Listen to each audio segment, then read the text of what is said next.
Good morning, everyone. Good morning. Good morning. Hi there. Okay, so I'd like to I need a motion actually to the annual 2020-2021 budget hearing. So moved. Makes a motion. And I'll second. Doug seconds it. Good, thank you. Can everyone hear okay? Yes. Yep. Yes. Okay, Please join me in the pledge. I pledge I pledge allegiance allegiance to the To flag the of the United States of States America and to the To the republic for which it stands, stand one One nation, un- under under God, God, indivisible, with liberty and justice for all.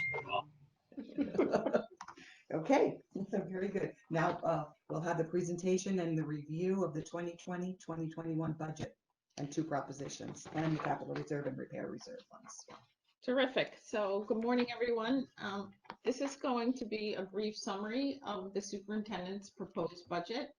I just want to remind everyone that all budget documents are up on the Matatuck website. You can access them, all the budget presentations, as well as the full budget. If anyone would like a paper copy of anything, you can call the superintendent's office at 631-298-4242, extension 3101, and we will send you a copy in the mail.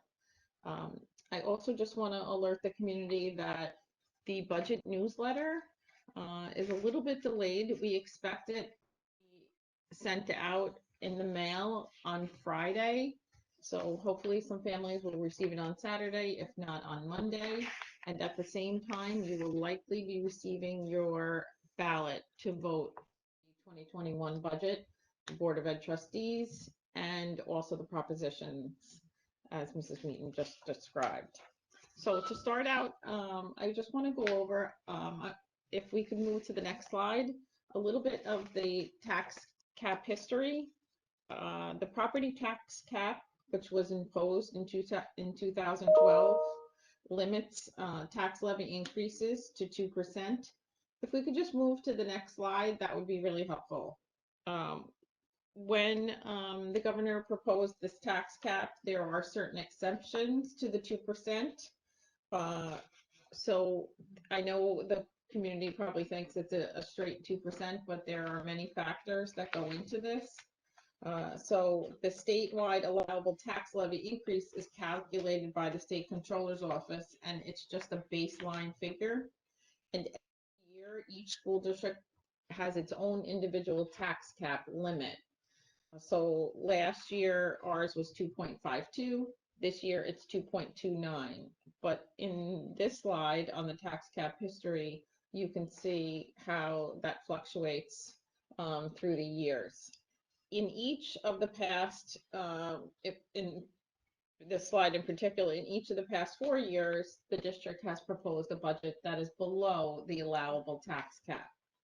I want to make note that, yes. Jill, just to let you know, I'm not seeing the updated slides. I'm not seeing them move. Yeah, there might be a little bit delay on the next to move the slide. I'm still on the first one. Yep, I'm not seeing it either, but we Okay. Hey, Simon, did you actually change a slide on your screen? Can you confirm or not? So we know if it's a delay. There we go. There we go. There might be a little bit of delay we've noticed in the past. But I want to note that even with the allowable tax cap, there are still unfunded mandates, such as Ed Law 2D, which is new, which is really the safety, security, and privacy of student data, student staff data. Part 154, which is services to our students who have a second language. As you know, in this community, we've had an increase of students entering the district. In fact, 20% of our population students speak another language other than English, and we've had to hire more staff and provide more services, and there are certain restrictions and services that are needed to be provided, yet there are no additional funding to that. So those are always things to be mindful of, that despite even having the tax cap limit, there are certain mandates put on a district, and yet there's no increased funding for those certain activities or services provided to students. You know, over the past couple of years, security has been a very big topic, and yet there was never any additional funding to districts with regard to security. So I'm very proud to be able to offer all of those services to students, and yet still keep the allowable tax cap levy below what's permissible. We can move to the next slide. This is really where we're going to just focus on the 2021 proposed budget. I want to focus again on the allowable tax cap levy, which is 2.29. You'll see that in red. The amount is $37,695,506.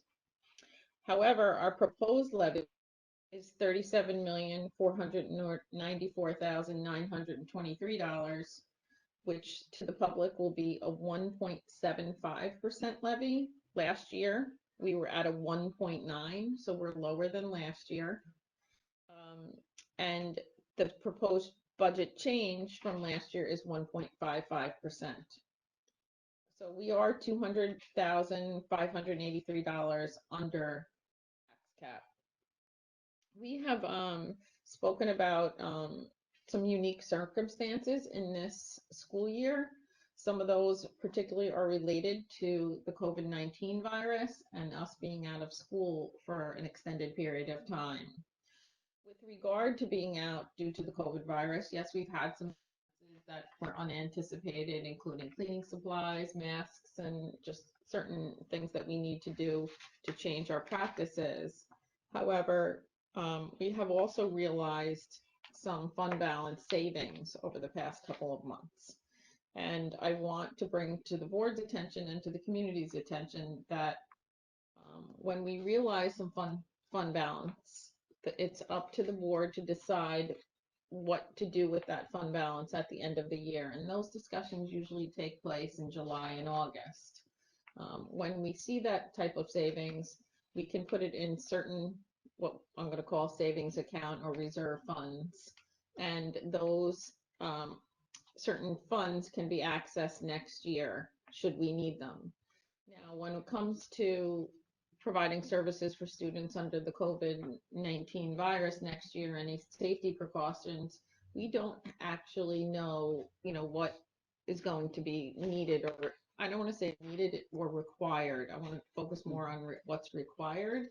And so we might have to make some adjustments in terms of our ordering of some things and perhaps even some staffing.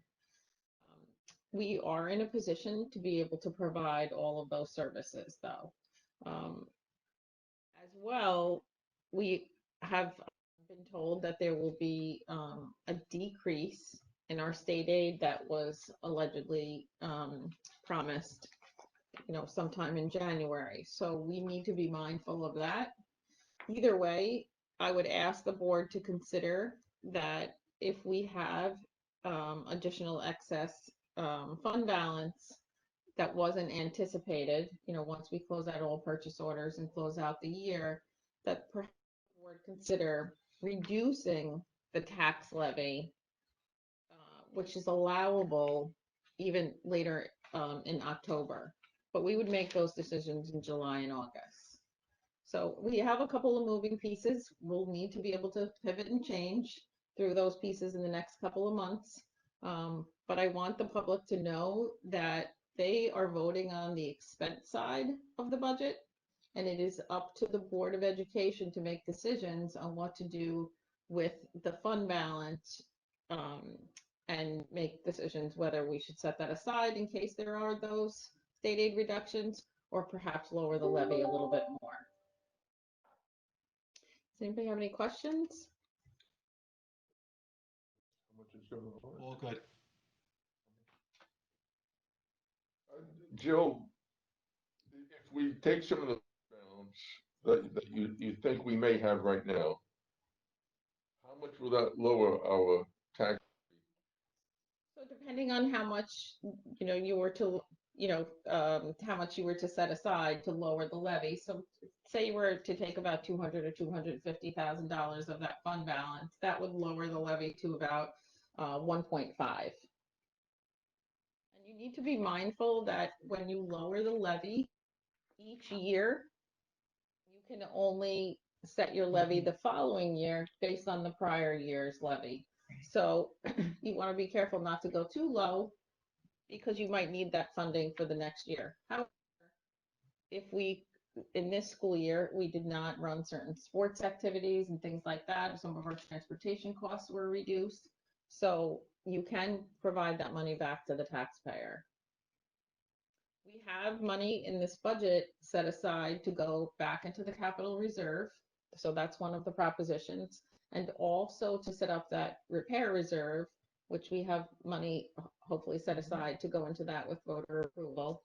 And that's really important because we have certain projects and emergency repairs should we need them, or services that need to be accessed throughout the school year. So we have some decisions to make, but we have some time to make them, and we need more information before we make any of those decisions.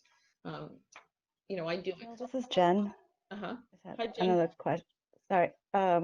Regarding the state aid, when will we know how much we're going to get for the year?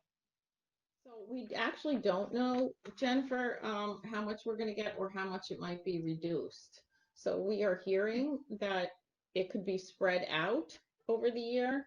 So it could be in increments. But again, I don't have any documents or correspondence that specifies when that might happen. Those are just projections. Some of the state aid, because I was hearing that some of the state aid mid-year next year could be cut as well. Absolutely. So that is definitely some of the things that we're hearing. When I say spread out, I'm told it's a little bit right now, and then more again, say in January. So that's why, Jennifer, when I speak to like making decisions, we have to be very thoughtful based on the facts that we have. To reduce the warrant, we would only have up until October to be able to do that, but you really need to be able to make that decision in July and August, because you really need to know your cash flow at that point in time. Right, for the following year. Yes. Roughly, Joe, is Frank on? Yes, he is. So Frank, what would you guys expect that the state aid may be cut? Any percentage? A guesstimate? We're hearing 20%, and so that would be approximately for us about $600,000. And we've been hearing that prior to, I don't want to say just prior to the COVID, or around that time. But there are so many fluctuating factors, including health insurance. I mean, we have steady health insurance, but like our dental payments have been lowered a little bit. But again, when we need those, when people start uptick and going back to the dentist and things like that, we had a dental bill last, I think, June of $60,000, which we're not going to see that same type of bill at this point in time, just because of, people haven't been to the dentist or doing certain things. We've also been very, efficient in terms of some of our projects. Some of our projects came back a little bit lower in terms of expenses. So once all those calculations are made, we'll be able to share that with the board and, of course, the public. Thank you. Okay, if we can move to the next slide. I'm going to ask Mr. Bakke to speak a little bit about this. Really just, again, a summary of what I just said. Yes, thank you. So looking at the slide now, you can see a detailed breakout of the expenditure budget and then how that reflects with the tax levy. So the top portion is the expenditure budget that Jill just talked about. You can see it's a 1.55% increase, and in dollar amounts, it's $634,000.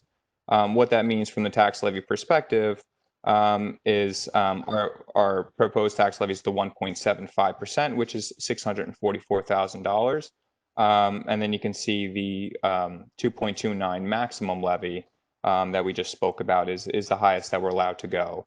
The difference between that extra money, so the 644,000 increase on the levy and then the $634,000 increase on the expenditure budget, that difference is due to differences in other revenue outside of our tax levy.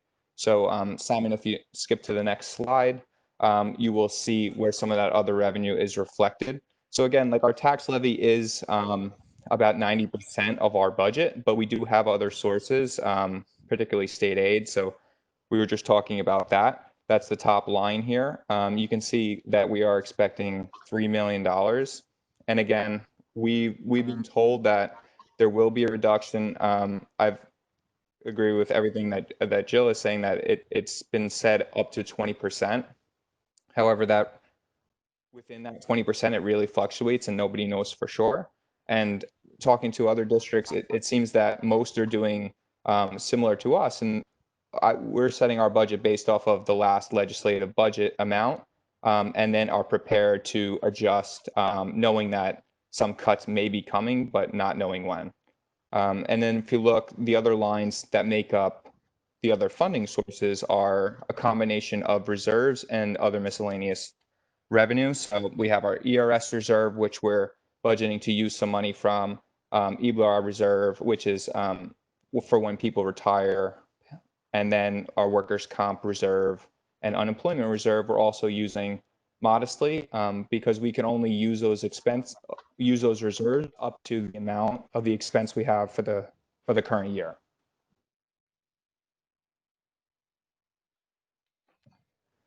The next thing on there, sorry, I had to take a sip of water. My throat was getting dry.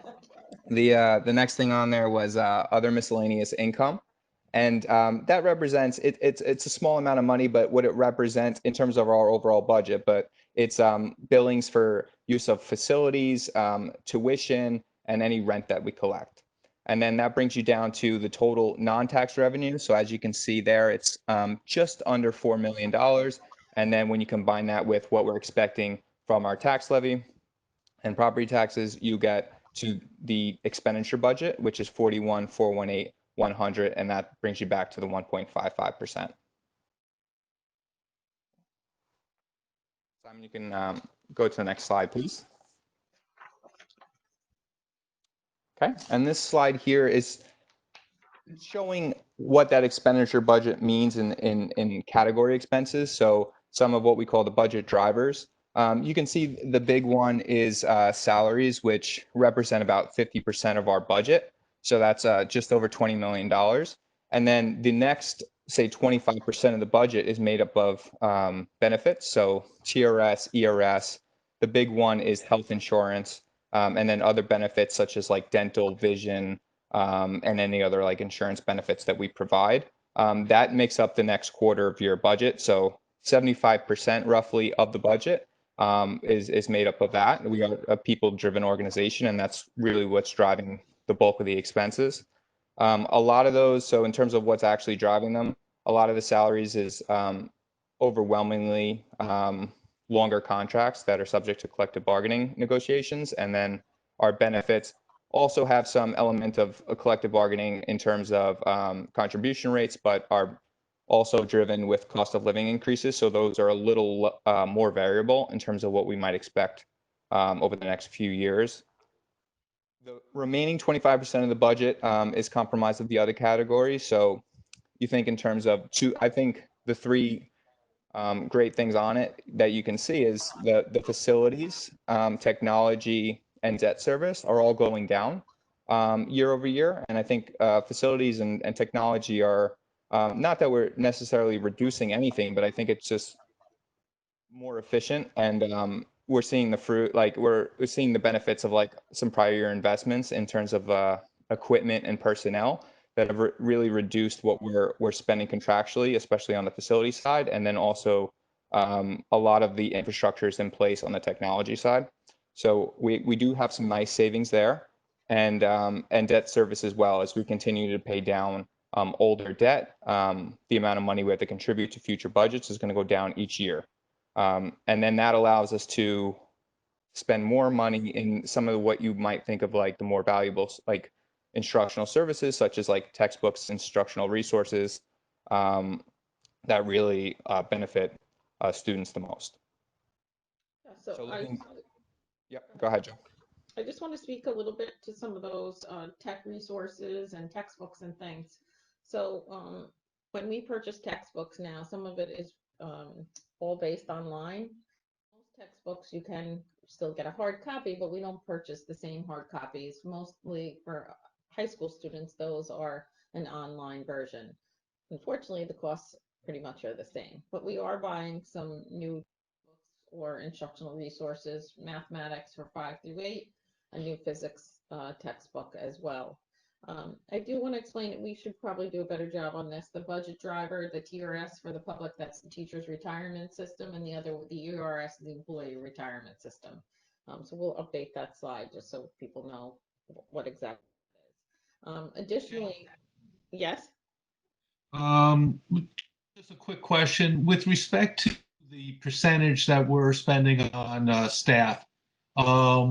Is that percentage in line with other schools, or I mean, is there an average? Is there a range that you look to stay in, or is it all over the map?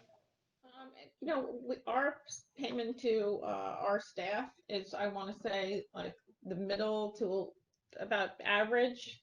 Our contracts are fair, but they're not excessive by any means.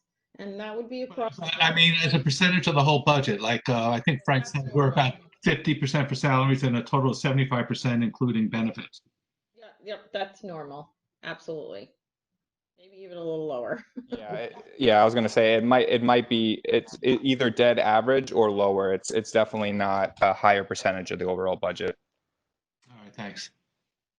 Joe or Frank, for the budgets, most of the school districts, isn't the majority of your budget on salaries?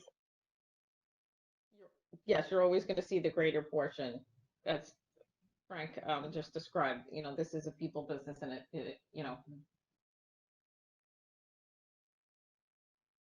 Thank you. biggest part is your salaries, and your health benefits, your retirement system. That's the major expense. One of the things that I do want to also point out that I want to credit to the technology department and actually all of the administrators. We proposed this budget in March, and so we actually start doing the work in December. And a lot of what are our needs? What are some of the things that we haven't finished purchasing? What are projections? And the staff gives input. All of our teachers and departments provide input into that in terms of what's needed for the students. And that's really important. But even just throughout this virus, I've asked all the administrators when they are going to purchase those products next year to really try to negotiate with the vendors. Even, is there possible that we can bring some of those costs down? And we've actually already started to see some savings. Just asking some of the vendors to say, within this virus, yes, we might need some more technology or some different platforms for students. And some of the vendors have been very helpful. On the other hand, many of the vendors throughout the virus provide items for free. But then once everybody starts using them, the cost is for next year. So we'll have to wait and see what online learning will look like for next year. But again, I just want to thank everyone for being proactive and also thank our vendors for being cooperative. It's really important that we work together throughout this crisis. Jill and Frank, this is Brian. I just had a nice question to ask about, I guess it's the facilities number is down 11.5%. Is that due to the energy performance contract? Is that due to other things falling out that weren't necessary? Can you talk about why we have that nice reduction in the facilities cost? Sure, Frank, you want to just Yep. talk a little bit about those areas? Yep. Hey, Brian. So it's primarily, there's no one big item. So it's not like, say, energy performance. It's really a reduction with line by line on a lot of different items. So a lot of the contractual costs we're seeing come down because we're doing a lot more in-house, as well as like we should start to see, but like in facilities, you're going to have some of the benefits of the energy performance in future years, but that's not built in to this current one because we haven't seen a lot of those savings generated yet. So you're going to see those in the future also should help mitigate the facilities expenses, but a lot of that is primarily contractual reductions because we're doing more in-house with equipment from the last year and a few personnel. Yep, no problem. Brian, we did hire a maintenance person last year who is able to do a lot of the electrical and pieces like that. So, you know, in terms of hiring, that was a really important decision, and we really have actually gotten a lot more done here and been able to do it in-house a lot more cheaper than we would have if we had gone outside. No, I appreciate the savvy decision making and proper planning that really it's just you're doing the right thing and it's coming out. It's apparent that it's coming out of the budget in the right places. So I appreciate that as somebody that's watching what the numbers are. It's nice to see that, you know, because of good decision making, those things are falling out. You know, and that's one of the things to keep in mind when, you know, when you propose a budget, that you are not only looking at the students, but you're looking at the facilities in general. And that's why having the buildings and grounds crew and the audit and finance committee and all these board committees are important to get that kind of input and really take a look at some of the projects and things that are outlined for the year ahead and not waiting till you have to do a big bond. If we do things in small increments, we are able to maintain, you know, the buildings and grounds of the district. And I really want to applaud the facilities crew in general. Just that the buildings are beautiful and they're very well maintained. And you know, you'll see we're finishing out the door project. The air conditioning is underway right now, that the community approved last year in the last capital reserve. So that's being installed, I believe, even as we speak. The safety and security of students with the doors is underway. And then, you know, we have some other projects outlined for the year ahead. To be mindful of some of the roof projects and things like that. And in future years, look at the facade of the junior senior high school. If we could move on to the proposition highlights, the next slide, that'd be helpful. Thank you. So there are 3 propositions as part of the approved budget by the Board of Education. Proposition 1 is the budget, which we just went over, at the 1.5 budget to budget increase or a 1.75% tax levy. Proposition 2 is the authorization to expend the capital reserve funds. We need voter approval to expend any of the funds out of this reserve. So we are proposing a new boiler for Cutchogue West, a new roof at Cutchogue East. And I want to say, like, a new roof means one portion of the roof. It's not, there are multiple roofs at Cutchogue East, so it's not an entire roof project. A multi-purpose room for the Montauk High School. This is not an addition. It is really just a redo of a classroom to make it more user-friendly for many types of classes and the public. So by making just some small adjustments, we really feel that this room could be further accessed by many people and students, adults and students. So the total estimated cost of these 3 projects is $650,000. I want to be clear, that's the most we could spend on these 3 projects. In past years, our projects have all come in lower, but we could never expend more than is outlined here. So we always have to go a little bit higher just to be careful if any expenses change. Say, in this case, the air conditioning, even though the voters approve and we get estimates, oftentimes it doesn't happen until the following year, and some of those costs may change. So we have to forecast for that. But again, we're asking the voters to approve these 3 projects in proposition number 2 for no more than $650,000. Proposition 3 is the authorization to establish a repair reserve fund. And this fund could be set up to $750,000, but this is a lifetime maximum. And we're not saying we're putting $750,000 into it this year. So unlike the capital reserve fund, it requires voter approval for every project. the Board of Education can authorize the use of funds through the repair reserve fund. However, the Board of Education is required to hold a public hearing to share with the community the work and cost associated with each project. But this is a very important fund reserve setup because you could have some emergency repairs, you could have some smaller projects, and this way you don't have to like an entire year for something to get worse, and the board can act on it immediately. So I think this is really smart decision making when it comes to this fund. Are there any questions? I would point out that Proposition 2, the 650,000 is money that's already in it. That's not increasing the taxpayers' burden any. Correct. And for the, Doug, that's a good point. For proposition number 3, the board, after we take a look at any remaining funds from this school year, the board can then put those funds into the repair reserve fund or other funds. But once you have the fund established, then you can determine, you know, how much money you want to put in there. But it can't exceed the 750,000. Mr. Rocky, is in the capital reserve fund at this point in time?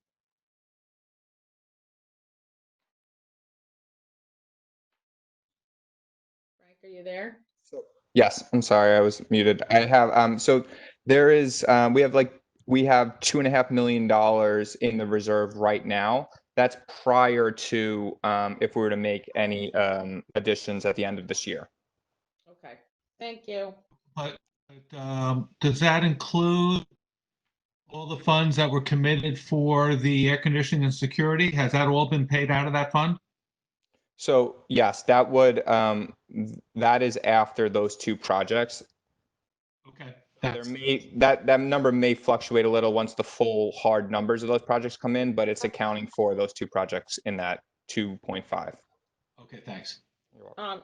Actually, in the we expect the air conditioning project to come in a little bit lower than anticipated originally. As so, even though there's 2.5 in there, I expect that to go up a little bit once we complete the air conditioning project. Okay. The next slide speaks to candidates seeking a seat for the Board of Education. So we have 2 seats available for this upcoming school year. One term will commence on 2020 and end June 30th, 2023. And the other term will commence July 1st, 2020 and end June 30th, 2023. And this year's nominees for the Board of Education Trustees are Patricia Arcelanian, Mary Lynn Hogue, and Brian Neely. Again, we have 2 seats available. The community will vote on the budget and these trustees on the ballot that's being sent home. Okay, if we can move to the next slide. I want to point out that all the 2021 budget will be done through absentee ballot. And so how will you obtain an absentee ballot? The district has sent or will be sending out the ballots based on the registrations through the Board of Elections. So anyone who is registered with the Board of Elections will receive an absentee ballot. I want to thank our CSTA workers who stuffed all those ballots. There will be a ballot in English and a ballot in Spanish and directions included within that. There's also a self-stamped addressed envelope that you can just mark your votes and then return it in the self-stamped addressed envelope. All of the ballots need to be received by the 5 o'clock on June 9th.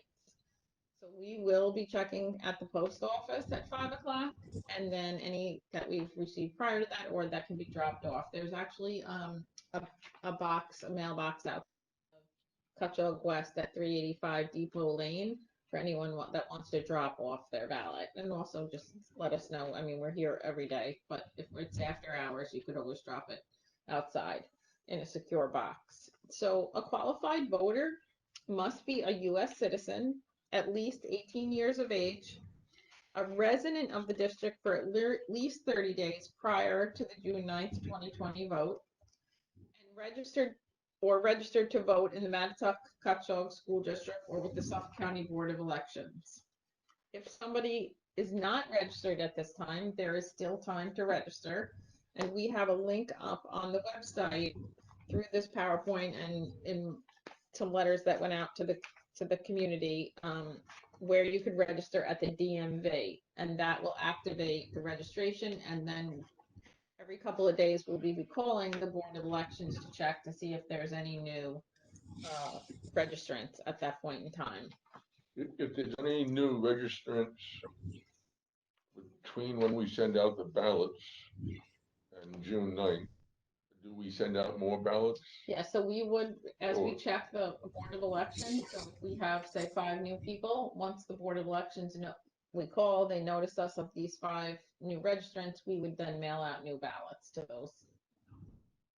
Could someone also pick up a ballot at school? Yes, they could, but we have to verify that they're Yes, through the correct. Board of Elections, yes. Jill, just a clarification. This is Brian. Suppose somebody delivers it to the post office. It's postmarked prior to 5 o'clock, but the school district doesn't receive it until the next day. Can you talk about that eventuality? Yeah, so that vote will not be counted. Okay. And these things are on the website to make sure the public knows what the requirement is and what the deadline is? Yeah, so we have it that it's June 9th at 5 p.m. But I can, if you would like, I can add that any ballots received after 5 p.m. will not be counted. I can put that language in there. Thank you. I think a lot of people don't know that. Indeed, Brian, if someone is running late, they could drop it off at the mailbox at Cutchogue West. And we will be here Right. till 5 o'clock that night. Okay. Very good. After that time, we just, for purposes of this discussion, have 8,000 registered voters. Wow. That's good. Right, so we have 8,000 registered voters. However, that we don't typically see that many people to vote, on a regular basis. You might this year. We expect many May more, increase. right? So you only have to lick, well, maybe not lick the envelope, but seal it. We didn't lick them. Who's going to be counting the ballots? So who's going to be counting the ballots? We had the last Board of Education meeting, we have an approved list of employees that will be transpose data from each ballot to a record sheet. And the district clerk is our official, Kathy Gilliard is the person who will really be working with Mr. Bakke to calculate all those votes for the budgets and each of the proposition.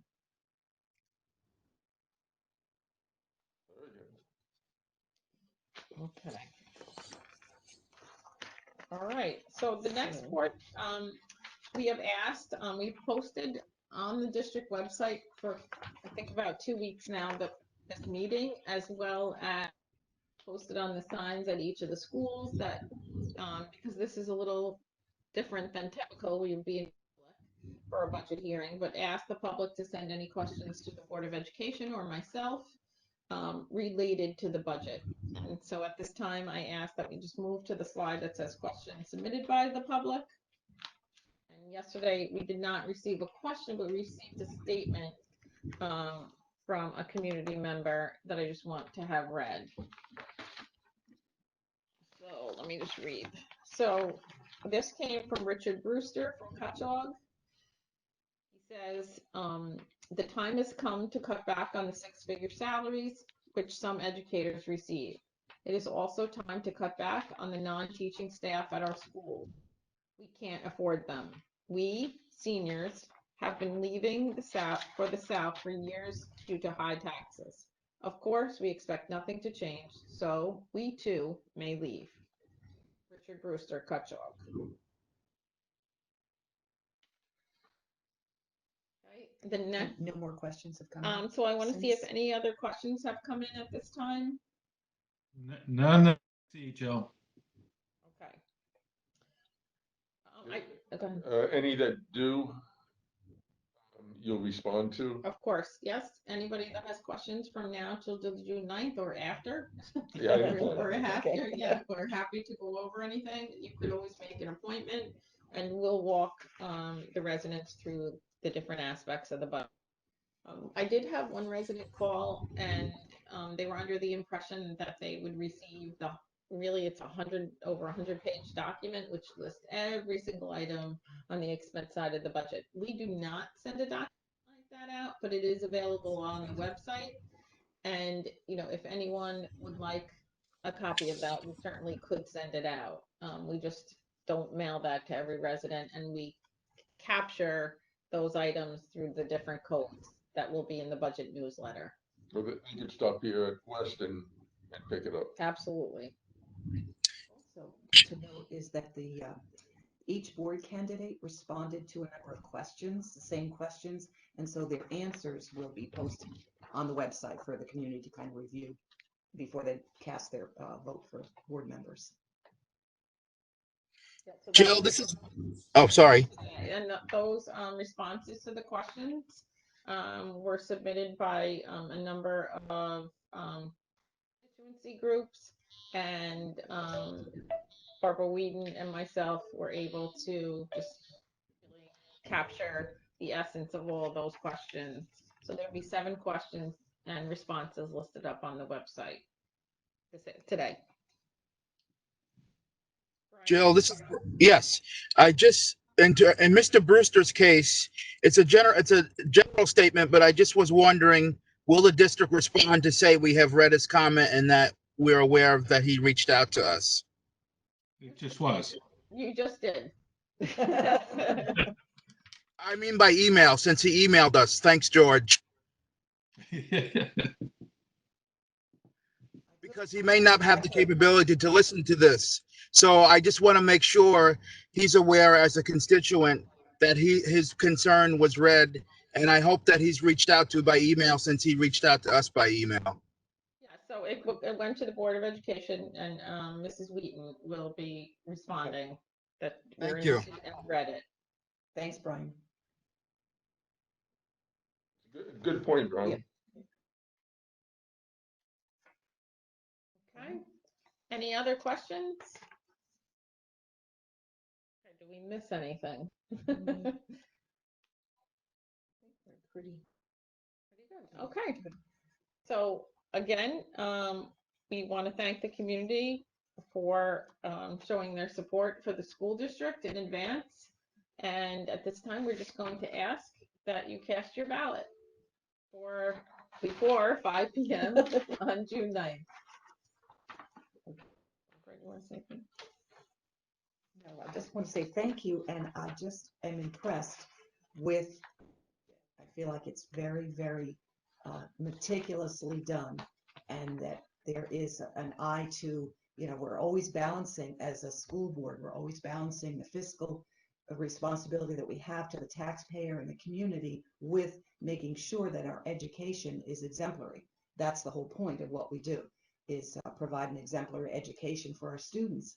And so I just feel that there's a magnificent balance here, and I appreciate all the work that's gone into this. And I know people have gone over and over and over and looked for places to cut and where can we change, and it's very creatively done, and the teamwork involved. So thank you, all the people who worked on this. I think we're in good shape as a community, and I'm proud of what we did here and still are able to offer in these times. So we're in good Right. shape. I think it's important that if the community receives their ballot before the newsletter, I mean, I expect sometimes the mail can be a little funky in the sense that they're going out on the same day.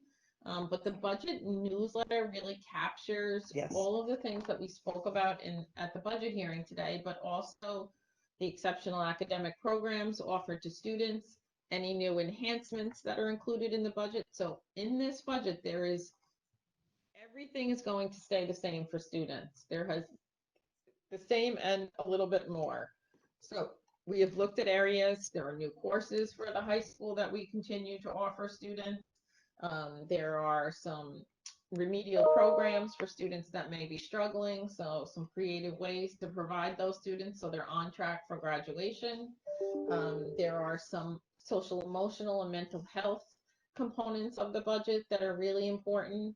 We would have never anticipated in December when we started to formulate this, but we had proposed some additional mental health and just some creative ways to look at some of our special education services. So those were included in the budget, and it's really important that those services continue for students. And I can't say enough, haven't been face to face with children, and I expect some remediation to be able to be provided to students in the fall that wasn't anticipated within this budget. So perhaps we will be running some Saturday review classes in the fall or some after school sessions. I applaud the parents for becoming teachers in this environment.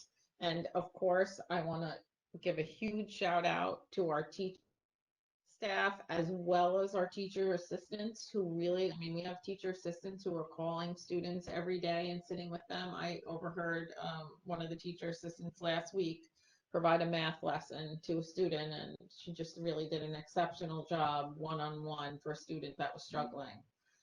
But I recognize that this is not normal school conditions, and despite our best effort, we're going to have to make some changes in the fall and provide, close some gaps for some children.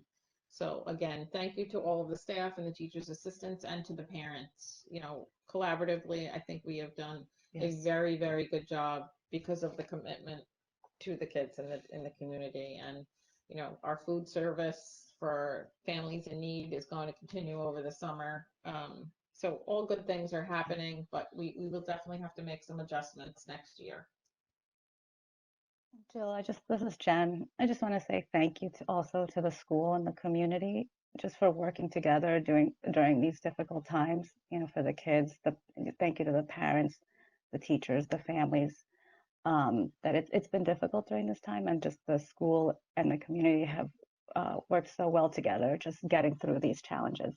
I just wanted to say thank you. Okay, thank you. All right. Okay, so I guess I need a motion to adjourn the meeting. So make a motion to adjourn. I'll second that, Chair. Okay, thank you. All right, thank you for attending, everyone. Have a good afternoon, good day. Thanks, Jill. Thanks, everyone. Okay, thank you. Thank you, everyone. See you.